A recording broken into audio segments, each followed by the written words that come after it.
बीड प्रकरणामध्ये आरोपींना कठोर शिक्षा द्या, त्यांना फासावर चढवा. राजीनाम्याच्या प्रश्नावर धनंजय मुंडेंची प्रतिक्रिया. मुंडेंच्या जागी मी असते तर राजीनामा दिला असता. नैतिकतेच्या मुद्द्यावर धनंजय मुंडेंचा राजीनामा मागतोय सुप्रिया सुळे आक्रमक. 4 दिवस वाट पाहणार, नंतर कागदपत्र कोर्टासमोर ठेवेन. मुंडेंच्या राजीनाम्याबाबत अजित पवारांना पोस्टकार्ड टाकण्याचं जनतेला आवाहनही करणार. अंजली दमानी यांचा इशारा.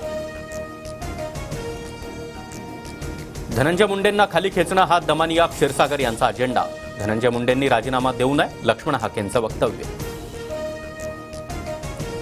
धनंजय मुंडे दिल्लीमध्ये अमित शहांना भेटून आल्यानंतर त्यांचा राजीनामा होईल, तृप्ती देसाई यांचं वक्तव्य. अजित पवार आणि मुंडेंची मिलीभगत. मुंडेंच्या राजीनाम्याच्या मागणीवर संजय राऊतांचा दावा, तर पद वाचवण्यासाठी दिल्लीमध्ये जावं लागतं. मुंडेंच्या दिल्ली दौऱ्यावर राऊतांची टीका.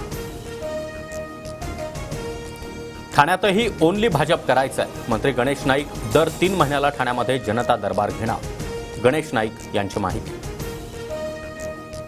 गणेश नाईक एकनाथ शिंदेंना वरिष्ठ. शिंदेंनीही नवी मुंबईमध्ये जावं, पण ते रुसून बसल्यात. संजय राऊतांचा निशाणा. तर जेलवारी केलेल्यांनी शिंदेंवर आरोप करण्याची गरज नाही. शंभूराज देसाईंची टीका. जे झालं ते झालं, आता जे काही होईल ते चांगलं होईल. 2 दिवसामध्ये पालकमंत्री पदाचा निर्णय होईल. रायगडच्या पालकमंत्री पदावरून गोगावलेंचं वक्तव्य. जबाबदारी दिल्यास नवी मुंबईसारखं ठाण्यात यश संपादन करू. ठाणे पालिका निवडणुकीच्या प्रश्नावर गणेश नाईक यांची प्रतिक्रिया. प्रयागराजच्या महाकुंभमध्ये चेंगराचेंगरी. 17 जणांचा मृत्यू झाल्याची माहिती. पंतप्रधान मोदींचा मुख्यमंत्री योगींसोबत संवाद. तात्काळ मदत करण्याचे मोदींचे निर्देश. दुसऱ्या राज्याशी तुलना करून सुळेंनी राज्याची बदनामी करू नये. एक दिवस सुळेही सरकारचं कौतुक करतील. बावनकुळेंचा टोला. तर 50 दिवसांपासून राज्याची बदनामी कोण करतंय पहा, सुळेंचं प्रत्युत्तर.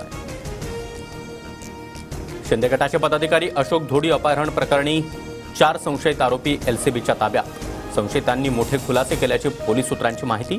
काही तासातच अपहरण प्रकरण उघड होण्याची शक्यता. रणजित सिंह मोहिते पाटलांवर लवकरच भाजपकडून कारवाई होणार. पक्षविरोधी कारवाई केल्याचे पुरावे पक्षाकडे असल्यानं कारवाई होण्याची शक्यता, सूत्रांची माहिती. 5व्या दिवशीही जरांगेंचं उपोषण सुरूच. आरक्षण देणार की नाही, मुख्यमंत्र्यांनी स्पष्ट करावं. दगाफटका केल्यास 5 वर्ष सरकारला सुखानं सत्तेत राहू देणार नाही, जरांगेंचा इशारा. मनसेचा उद्या मुंबईमध्ये राज्यस्तरीय मेळावा. आगामी महापालिका निवडणुकीबाबत पक्षाच्या वाटचालीबाबत मार्गदर्शन करणार. राज ठाकरे मोठे निर्णय घेण्याची शक्यता. 31 जानेवारीपासून अर्थसंकल्पीय अधिवेशन. 1 फेब्रुवारीला अर्थमंत्री निर्मला सीतारामन केंद्रीय अर्थसंकल्प सादर करणार. ज्ञानराधा फसवणूक प्रकरणामध्ये सुरेश कुटेसह 4 जणांना 1 फेब्रुवारीपर्यंत पोलीस कोठडी. 39 कोटींच्या फसवणूक प्रकरणामध्ये अंबड पोलीस ठाण्यात 2 गुन्हे दाखल. लाडकी बहीण योजनेमधील लाभार्थ्यांची पडताळणी होणार. महिलांनी संजय गांधी निराधार आणि श्रावणबाळ योजनांचा लाभ घेतल्यास तो रद्द होणार, सूत्रांची माहिती. पिंपरी चिंचवडमध्ये विविध ठिकाणी एकाच दिवशी आत्महत्येच्या 7 घटना. रावेत, भोसरी, हिंजवडी, वाकडसह चिखलीमध्ये पुरुषांची, तर सांगवीमध्ये महिलेची आत्महत्या.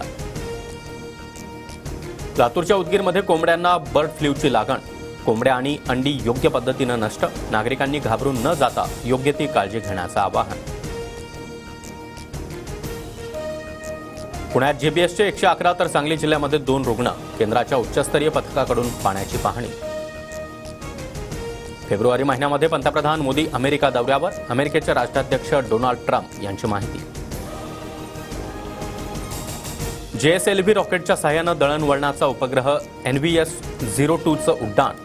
भारतीय उपखंडातील नागरिकांना अचूक स्थान, वेग, वेळ या उपग्रहामुळे मिळणार.